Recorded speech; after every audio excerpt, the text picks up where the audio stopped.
But whatever pun, kita kena tunggu persidangan Agung UMNO lah.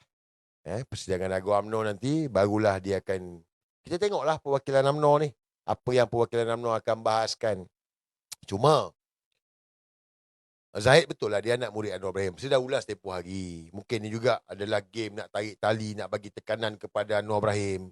Whatever lah. Mungkin betul ini satu wayang daripada Zahid. Tapi macam saya bagi tahu, kita dalam isu ni kita berlapang dada. Kita nakkan penyatuan orang Melayu. Kalau mereka ada niat tak betul, itu terpulanglah. Tapi kita ni, kita ikut Tun Mahathir guys. Timbalan Bot, kita ikut Tun Mahathir. Tun Mahathir kata, satukan orang Melayu. So kita terimalah penyatuan ni. Kan? Kita terima dan kita nak selamatkan negara. Kita nak buang Anwar Ibrahim. Sebab itu bila Zahid bagi tahu, tidak akan tebuk atap. Kenapa nak tebuk atap?